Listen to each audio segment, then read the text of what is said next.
pleased with the question. Okay, well, thank you very much for your presentation. Very informative and clear. Thank you. About South Africa, you mentioned South Africa and the SADA company. As you know, during the last two campaigns, federal grapes out of South Africa were very complicated in terms of mortalities, a lot of leakage, destination, many problems. So, do you know if there is any product available in the market from the SADA or any other to handle organic grapes, considering that they are exported under cold treatment? Yeah, organic. You're asking if there is any product for organic grapes for controlling? Yeah. No, unfortunately, that there is. Okay, sulfur dioxide. It's approved organic pre-harvest, but not post-harvest. So that's for organics. So no, for post-harvest. I was involved in ozone for a while in the past. It's not in the packaging, obviously, but ozone at the levels that you need to control botrytis, it's very high, and I don't know, or I know there's companies that say that it works. To my experience, I didn't see promising results. South Africa is a special country on how they treat the grapes. I think somebody mentioned it before about cooling being the number one thing to control in order to extend shelf life.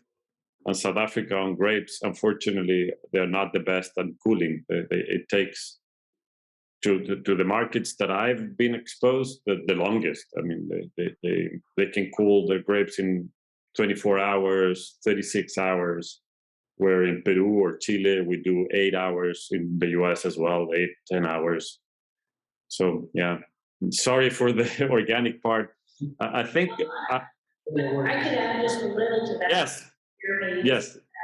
So I completely agree with you about the temperature, the need to cool quickly and thoroughly. But there has been some work on elevated CO2 levels, which does help to control the growth of botrytis. You have to be careful not to go too long, because if you store under those conditions a long time, you can get some internal browning, especially in some of the green varieties. You'll see it, but but that is a potential option that has been done or researched. I don't know if it's been used commercially as yet, but it does show some promise. Well, thank you. No, I think it's something that we should explore all of us, because, like I said, during the last two campaigns for South Africa are getting really complicated because the weather, the rain, and now they are start to be an important player here in this case as well, beside the regular South American countries. And you're based where? Los Angeles, he said. Okay. Question Yeah.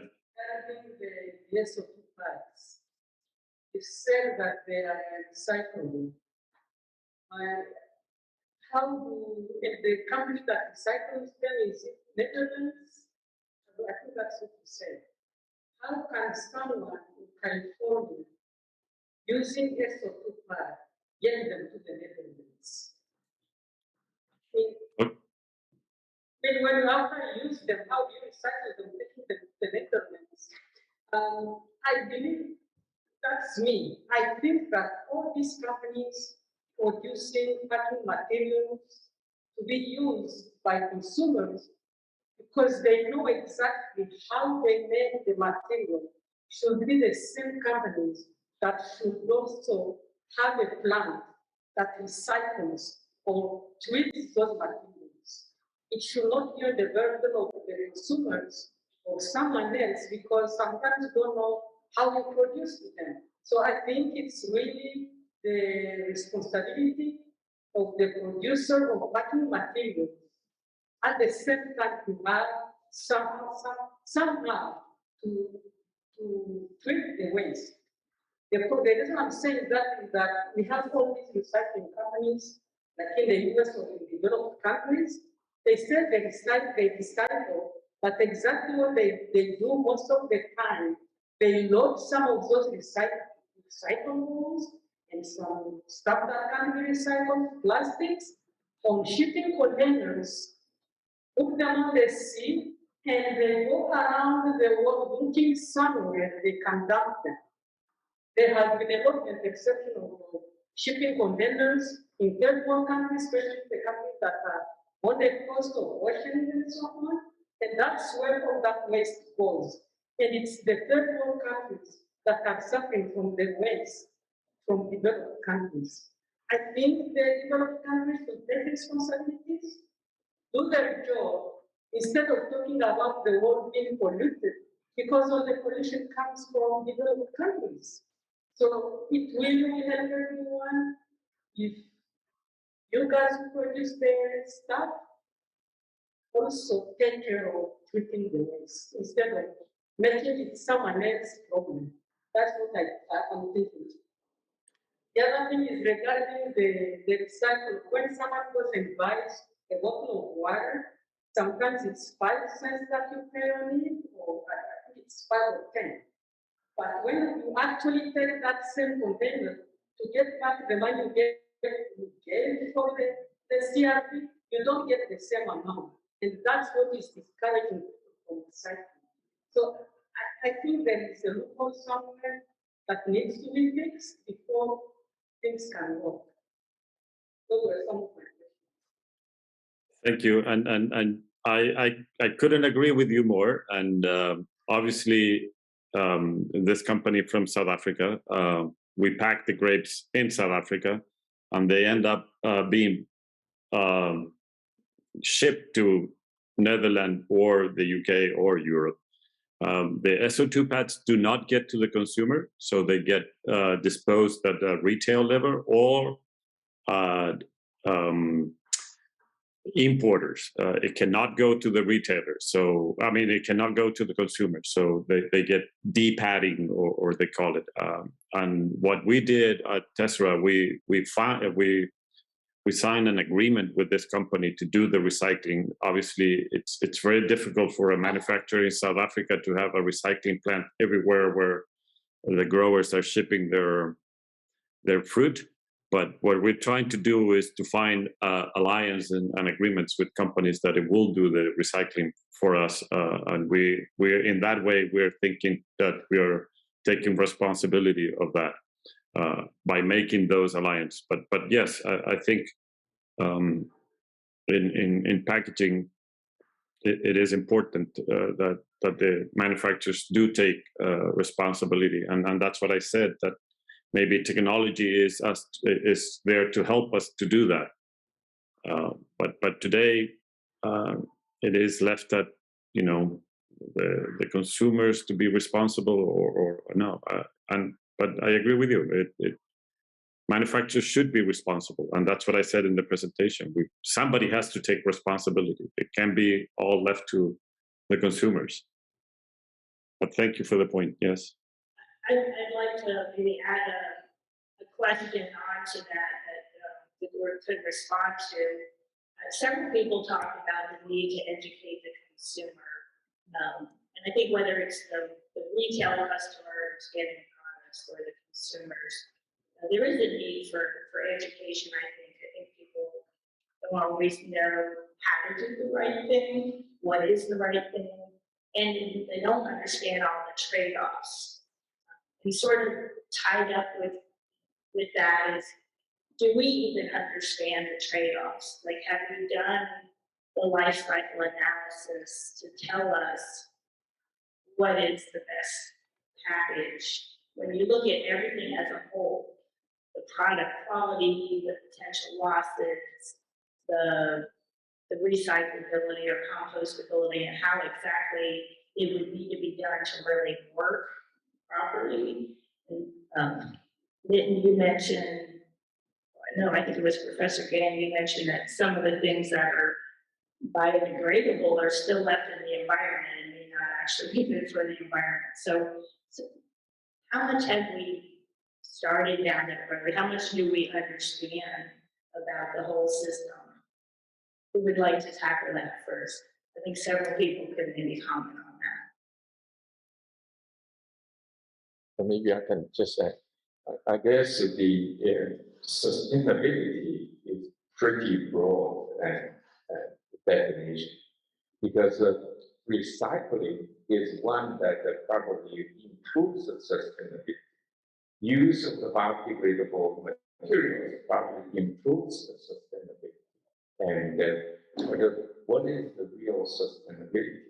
And it's a really broad sense, I guess, depending on how do we define the boundaries. And just as one speaker mentioned, that we have to understand from the federal to the grape, and actually how do we see the whole life of materials. So there are a lot of meaning. And also when you see the life of the materials, you also need to understand the impact of the environment. Because a nature-based material may not be so sustainable compared to the petroleum-based materials at this moment, you see, because the environmental impact is huge. And to grow this naturally based material. So we have to see sustainable. So how do we define? How do we set the boundary? A little bit more complicated.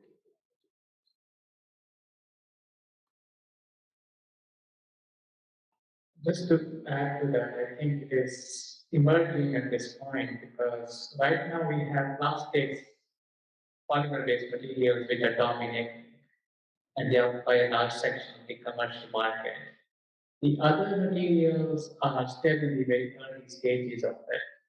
So to compare them at this stage is quite challenging because they are not at the same level playing field, both in the terms of scale, also in terms of functionality and usability and other things in that sense. So I think this definition will evolve over the period of time, most likely. We'll learn from probably some mistakes along the way. But I think as more and more awareness is gaining in terms of understanding that there are alternatives, and some alternatives may be better than the others, but we need to think of as a system, as Professor Sun mentioned just now, that drug is comparison, we need a more comprehensive information system itself. And maybe at this stage it will be premature to label one product superior over the other product, because one of the factors is still emerging at this point. Would you guys like to add anything on that? I guess you can see me this way. You're behind me in our room, sorry. Mark or Felipe? If not, I'll move on to the next comment. I think it was Felipe who said, you know, in some cases we're pushing systems that maybe aren't fully developed yet. And I think that also relates to, you know, maybe the materials aren't fully developed, but also I think the systems that might deal with these materials aren't fully developed. And I often think about, like, PLA is very popular and a lot of people are promoting that, the polylactic acid. My understanding is that that product needs a special facility to really decompose, that if you just put it in the landfill, it won't decompose. I don't know if I'm accurate on that. Would anyone like to comment on that? Or also, what kind of systems have you in your business have you put into place to assure that the materials that are being used are actually, you know, being composted or recycled or getting into the reuse market? What kind of systems have worked? I did not specifically look at the conditions to degrade the PLA, but I guess there's research results available. And also nowadays, because the PLA is not developed as a pure PLA film or packaging material, mostly it's a blend of and with others. So there is actually a changing nature of the degradation. But most of the blend probably will facilitate the degradation process. process and make it much more easy. And so that, with that said, which, because I really don't know much for the conditions, we haven't done anything in that area. Also, once the last speaker also mentioned the promotion of use of paper, because paper is a cellulose material and also much more environmentally friendly, and also more in comparison with sustainability, it's better than others. And paper could be made into all, with all different functions, with all different performance. You could make it because I do see the materials you developed on paper based, so wax of it, right? We could call it a laminate. Right? That's also good and packaging materials. So depending on how do we redefine this? Sorry, let me ask you a follow-up on that. So one of the issues with paper is that sometimes we need to use water for that or hydrocooling or icing. And the way this has been dealt with in the past is by waxing the cartons, and then that makes them difficult to recycle. So are there other approaches that could be used that would be more environmentally friendly? I think that the wax and some of the wax, I don't know whether this from audience, so that wax actually, some of the waxing materials can be biodegradable. And we could just change the hydrophobic to make it the surface more hydrophobic. So that would be the ways to do this. But I guess it's just depending on the application conditions. So that would be critical, I guess. I'm not the expert in the packaging area. Well, just one final comment, and then I'll go to you, Erwin, is that cardboard is recycled. So I guess it's in that recycling process, making it into other paper products where the wax is interfering, and maybe it's difficult to get it off or out of the system. Did you want to add something, please? Well, they have a comment also in the chat that there's alternatives, for example, they're exploring resins like from hemp, for example. They could act as waxes that are biodegradable alternatives. And of course, these are currently being just explored, but we don't know if the properties are in par with what we need, like what Beth is mentioning, being hydrophobic, for example. So do we have any idea if there's alternatives like resins? I think that Nitin there has a comment. So I think there are many properties. For example, I've seen some work where some work has been done in corn coating on paper, like a zinc coating as a barrier material to improve its water barrier properties as well as some of the mechanical properties of paper. So I think there are many options possible with the natural polymers as well as maybe some blends of other materials with it. I think what it comes down to is that as a society, we need to decide how we want to invest in. I think as a society, we have unprepared packaging as a low-cost material that is available to us, all of us, and we use it indiscriminately sometimes.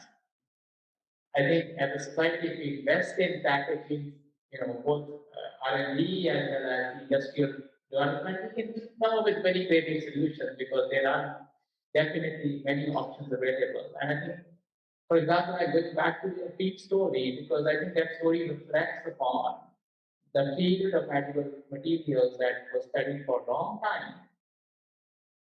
Did not get any traction from investors or industry until some creative people came up with solutions that changed the outlook of the market in that case. So I think as a society we need to decide what our priorities are really, and that makes a big difference. Once we make a decision, I think as a society we can come up with solutions that move things in different directions, and that may have So we come back to the consumer all the time, huh? Apparently, that's the society, we're the consumers, we're the ones that are getting the package. And that's not trivial, I guess, educating the consumer. How do we do that? And I think it's the consumer as well as the governments, and there was discussion about regulation also. So I think it's the regulatory organization we in research are always looking for funding. So, the funding agencies, if they put priority on packaging as a research topic. Similarly, there is a consumer side of it. So I think there are many facets of it, and also the business community. So I think more and more people invest in packaging as a way to deliver quality and value to the customer. I think packaging will change significantly. So I think that a significant project would be if we can collaborate in the topic that you suggested, which is trying to assess different resins that are potentially biodegradable, that can be hydrophobic and can be attached to boxes. That's a big need. I've heard this many, many times. Just that we don't have at least the expertise, but it seems that we can have conversations regarding that. I think we should. I just want to add a little bit. I think it's here that when you mentioned the cardboard, actually, if we use now, I don't know where's the raw materials, but I do know that in Sacramento Valley that they produce a lot of rice and also the rice straws, which actually no way to dispose those things. And the rice straw could be the raw material to make some kind of cardboard. And also look at the other, there would be also. So if we think more in the multi-angle, different angles, we take these green materials as cradle for other. So that would be another way to think about recycling, reuse, and also sustainable. And also talking about the recyclability, many of this material, particularly the film and the packaging materials here, in Vegas, they don't recycle. We can't because it's made of different polymers. You don't know exactly. So it's hard to separate and sort the things, right? So that's the issue. Different from others because now California is requiring all the carpet makers to recycle, to take back any of the carpet they sell. So that's, but they know exactly the material, right? The nylon or polypropylene, right? It's easy to control, but for packaging material, due to those different, all the different types of polymers used for various purposes, because the functions, it's so complicated. I think that answering your question about the recyclability and also, yes, all the challenges. And let me just add one thing because you brought this topic, by the way. You mentioned byproducts. Rice is one. I'll give you a second example, and I'll ask Marita probably to contribute if you may. Because Marita is, for many years has held the Fresh Cut workshop. I'll just give you one value here. I've had just recently a project in coffee where we evaluated all the byproducts that are being generated. Long story short, I'll just give you one example. We're generating around 4.5 billion kilograms of just waste roasted coffee. In other words, just whatever we throw, roasteries or whatever. And you mentioned rice, and I've also had conversations, and you also mentioned cellulose. And we know that this coffee is mainly having cellulose and cellulose. And this could be additives. It doesn't mean, I'm not inferring this could be a completely different packaging material, but it can use additives. Can we explore that? And I'm asking Marita, because how much do we generate in terms of peels and other byproducts when we're doing fresh cut, for example? Can we reutilize those? Now you really put me on the spot. I don't have a good answer for that, but immediately what I think of is the economics of it. So you have different plants, sure, they're generating a lot of materials, but I'm thinking about, say, the lettuce. A lot of that would be, for example, what the waste product is actually trimmed and left in the field, and they're bringing it in clean. So where the peels and things would be more the fruit products. So from the standpoint of our vegetables that end up as fresh cut, a lot of that tree trimming is done in the field precisely so you're reducing that type of waste. So I don't have a good comment. No, that's a great comment. So then logistically, probably that doesn't work, but alternatives? I have kind of a comment and observation and then a question. So the comment about the rice bowl. So I was at the food co-op last night here in Davis, and they're making a nursery plant, potting plants out of the rice bowls, saying that they last 5 years for indoor and outdoor use. I thought that was really pretty cool. My observation is I'm a retailer, so over the years, there was a lot of conversation about how to get plastics out of produce departments. And then the pandemic hit.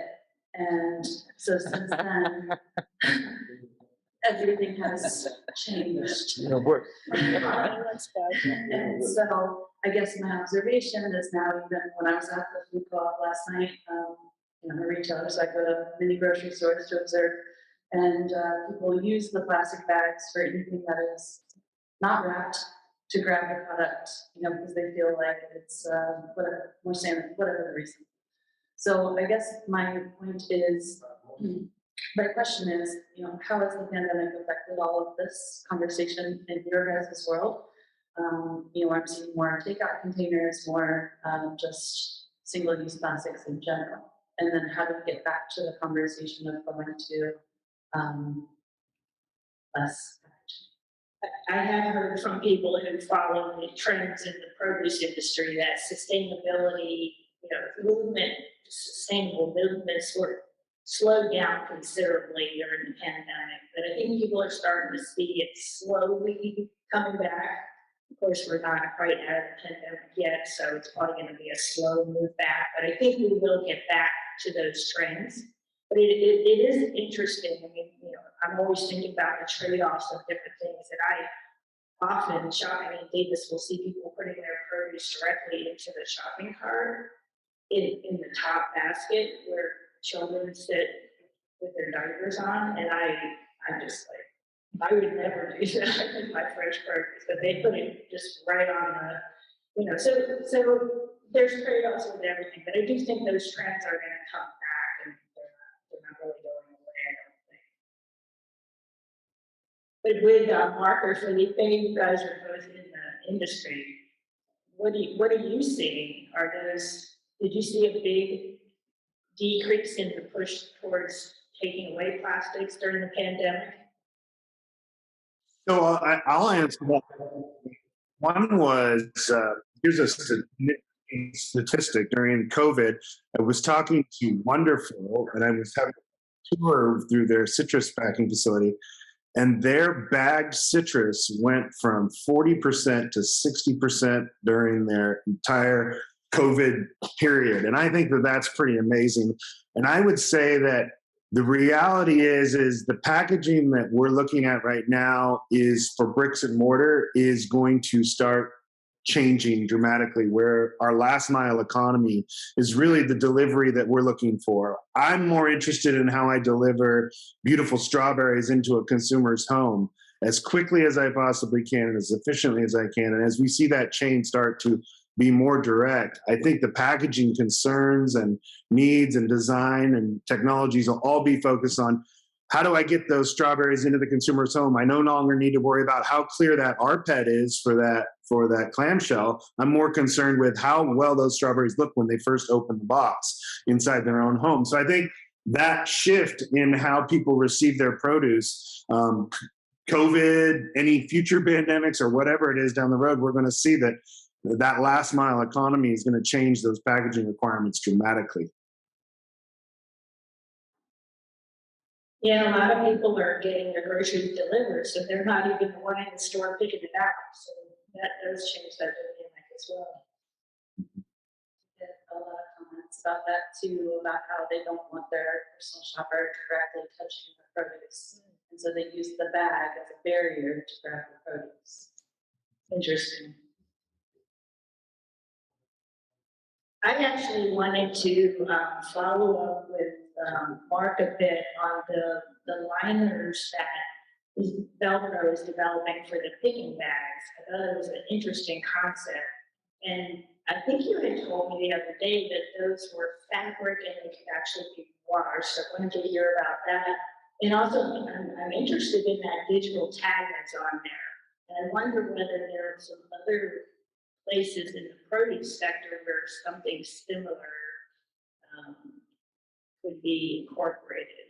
It just seems like, so can you speak to that a little bit more, and how long can you use these before they wash them or recycle them?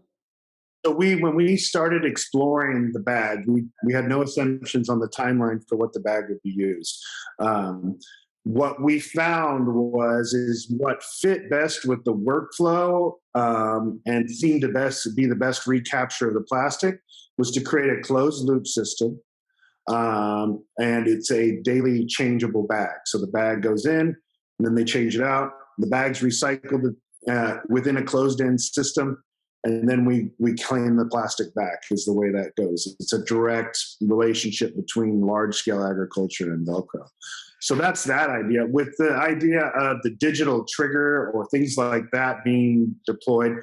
So we have a product that we work through called Pure Checks, and it's a project that we're working with a number of large-scale agricultural entities, packaging entities, different stakeholders throughout the supply chain. It's a public, open source, tokenized supply chain assertion system, and it allows you to basically make assertions from into a wallet via tokenized coins, and those coins then can be read by different stakeholders and permission to different people. So that kind of system is being deployed to track people that are interacting with packaging or with fruit. We're doing it on PLU labels now and things like that. And the product is called PureChex, PURCHGX. And that's a system that we are really thinking can help drive the data to the different stakeholders.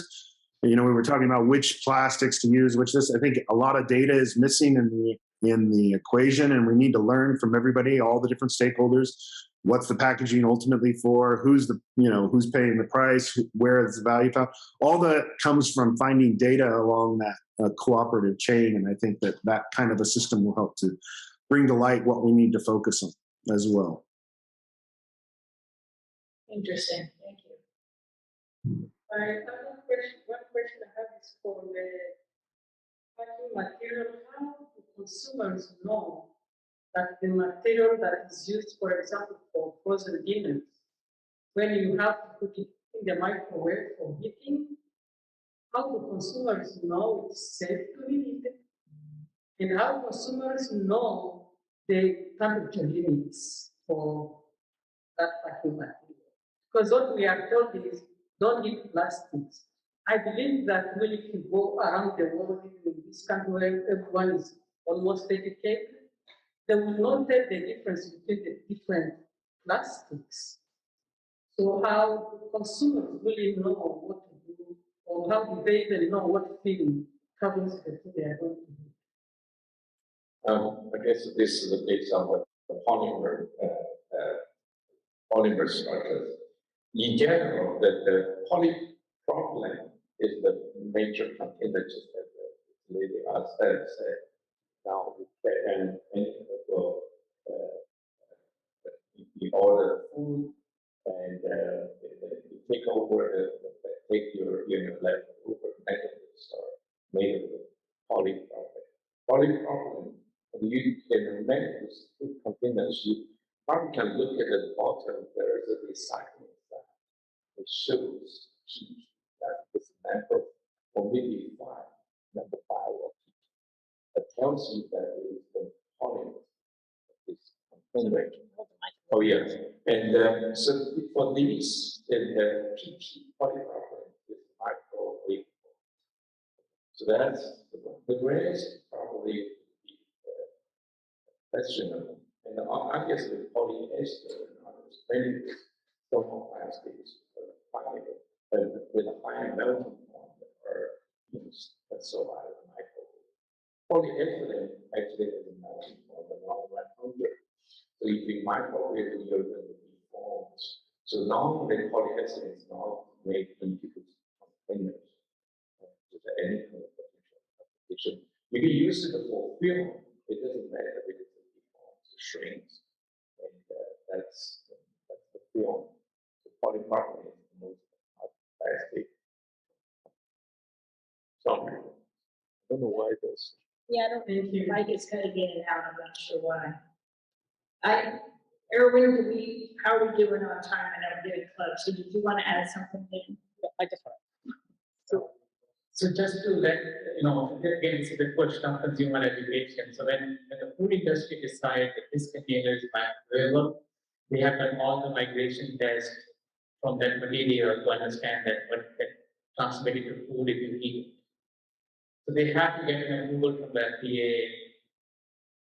And this material, when we get in contact with food, will not transmit anything that will potentially harm the consumer. So that has to be done. And without that test, they cannot actually put that material and carry the microwave. So there is certain level of, the system built into to ensure the safety of it. Yeah, that's a good point. I think it's more when you use your own containers or take out food containers that you need to pay attention to the advice. Maybe I just add one more thing. And the food wrap, there are two food wrap. One is the polyethylene base, and another one is the PVC base. The PVC base will use a pesticide. Now, I think for food wrap, we mostly do pesticide for food grade. But they still don't recommend you for the heating because this will come out from the PVC. So it's easy to differentiate those two here in the food wrap.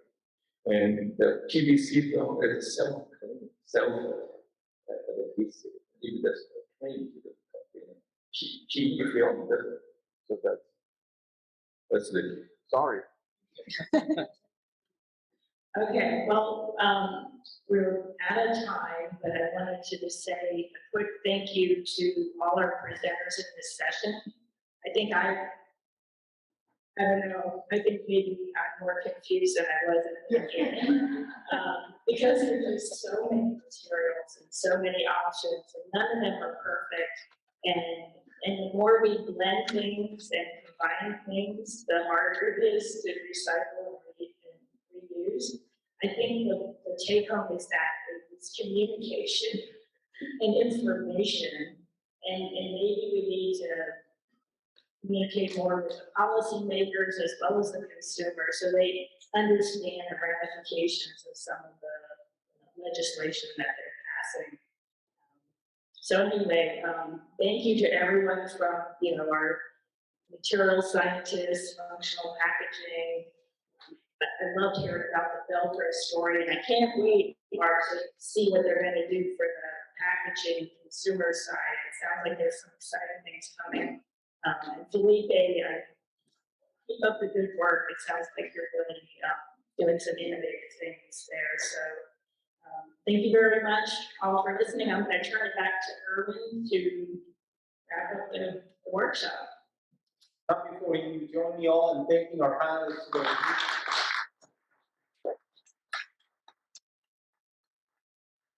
Thanks a lot. So just to wrap up, again, I wanted to thank everybody for their contribution. Great questions, great conversations. Like you said, Beth, I have many more questions that I have answers now. That's what that's good about. But I guess it's good as a scientist. And that's it. I wanted to remind you that in the participants folder, we're having evaluations. We really look at those evaluations to see how we can improve this.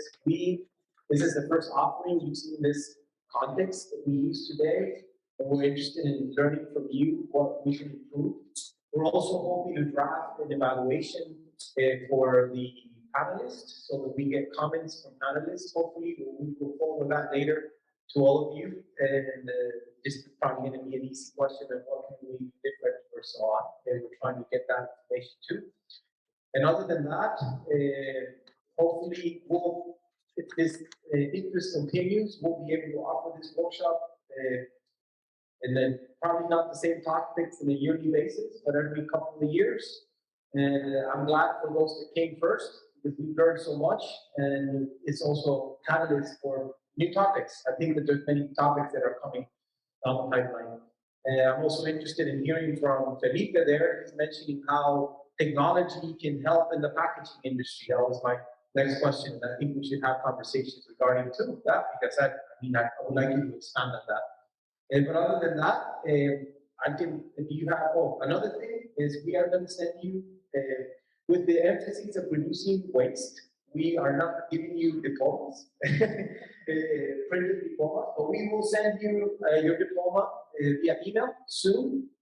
The other thing is that we will have the video recordings available, and we will have the presentations from those panelists that are willing to share those presentations available for you.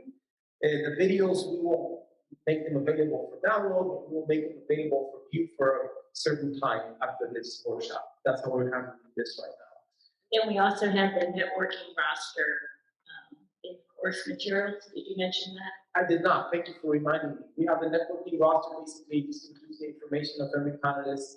I haven't heard any panelists being against approaching them directly. That was the main purpose of this workshop, so that we can network.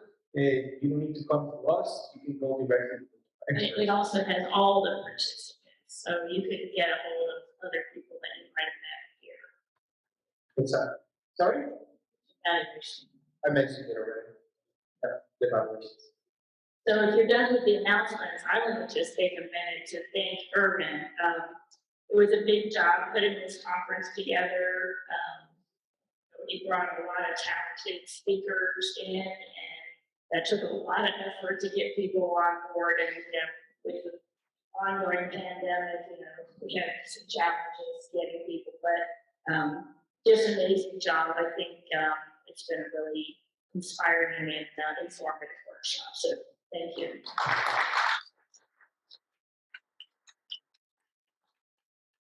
Thank you. And most importantly, I want to acknowledge our work.